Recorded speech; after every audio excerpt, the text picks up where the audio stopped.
What if traditional Medicare allowed AI to decide whether you or your senior loved one receives care? But not only that, they paid the AI provider a percentage of what Medicare would save by denying you care. That's not a hypothetical. That is a test that is happening in the Medicare system right now. And I think it's one of the most underreported things going on in the senior world. So let's talk about it.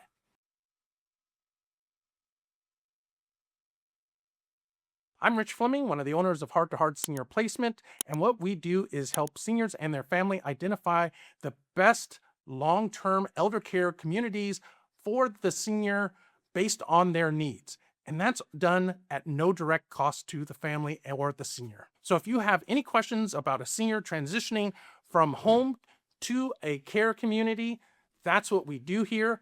Our contact information is in the video description below. Feel free to reach out to us with your questions. Imagine you go to see your doctor and they decide you need treatment or a procedure and they submit it to Medicare.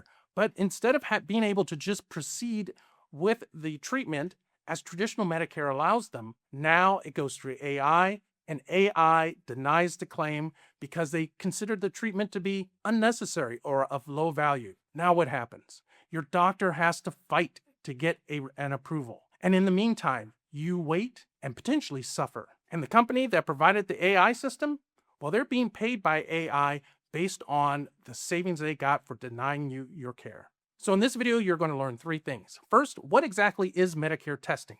Second, why do critics say that the structure of this test creates financial incentives that are dangerous for seniors? And third, what does it mean exactly to your care? The program I'm referring to goes by the acronym WISER.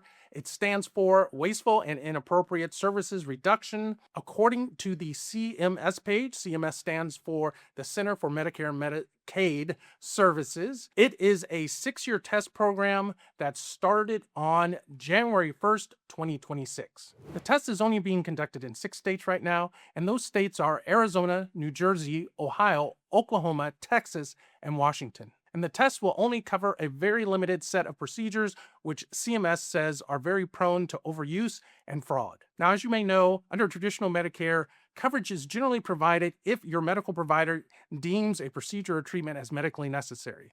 But now, WISER will add a new step, a new hurdle to that process. CMS says they're only targeting a limited set of procedures which have a history of overuse and fraud, such as steroid injections for pain and tissue substitutes. But here's the kicker about all of this.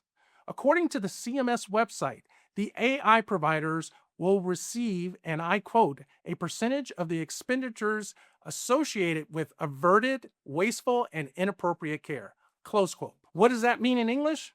Well, the AI providers will get paid a bonus based on the savings from denying care. And that's causing critics to ask a very simple question. If the company's revenues increase by denying care, do they really have the right incentive structure? It definitely doesn't look like an incentive structure that is designed to err in the benefit of patients. But it does look like an incentive structure designed to simply cut costs. Now, to be fair, CMS states that the AI will not be acting alone, and all final decisions about care will be reviewed by a licensed physician. But critics argue this physician review is a pretty weak protection if they are only rubber stamping the decisions made by the AI. In other words, if the physicians also have an incentive to follow the instructions that the AI provides, what is really the protection being offered here? The Medicare Rights Center argues that AI claims decisions often are biased, inaccurate, and lead to bad care outcomes. They say that these AI models are not ready for prime time when it comes to making decisions about people's care, and that the models that make the decisions are not transparent. They are proprietary. So no one knows how the AI made its decision outside of the AI provider. But why should you care? Or maybe you feel that the anti-fraud aspects of this test outweigh the potential extra hurdle to get care? Well, we've already seen how this plays out in the Medicare Advantage program. Now, for those of you that don't know, the traditional Medicare program is administered by the federal government, but the Medicare Advantage plan is administered by private insurance companies. And there have been a number of controversies and legal actions taken against those insurance companies because of their use of AI to make decisions about the care seniors receive.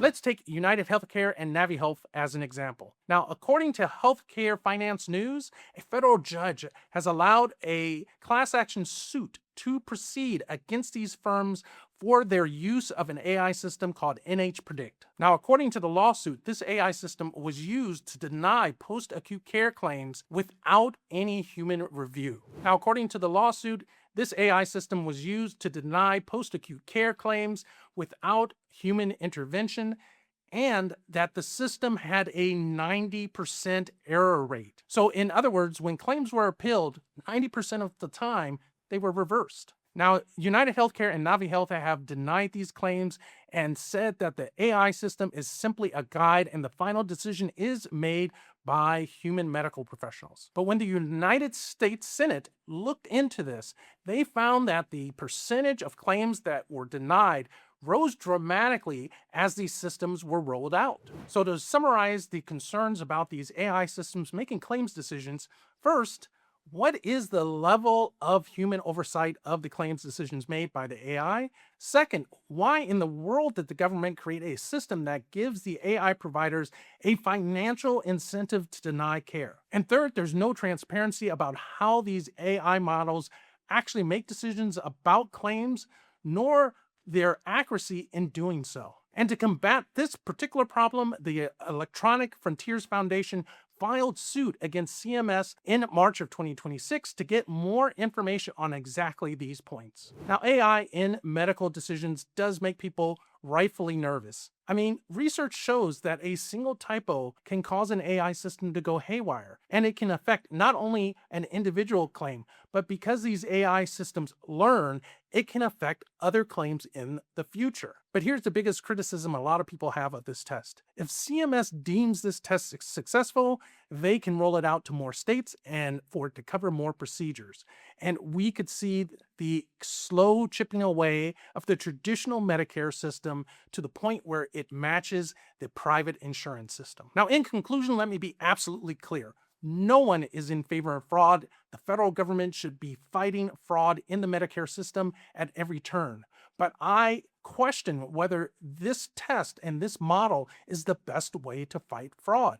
You are providing a financial incentive to private companies to deny care. And I will argue a far more effective way for Medicare to fight fraud is for it to dramatically increase its investigation and prosecutions of fraudsters. Now, another recent video I made is 3 common mistakes people make when planning and implementing for elder care. And you can check that video out somewhere here on the screen. There should be a link for it. If you have any questions about anything I covered in this video or just have general elder care or senior placement, senior assisted living questions, that's what we do here. My contact information is in the video description below. If you enjoyed the video, give it a thumbs up so YouTube knows to show it to other people with interests similar to yourself. Hit the subscribe button and hit the bell notification so you know each and every time I drop a new video, and I'll catch you in the next video.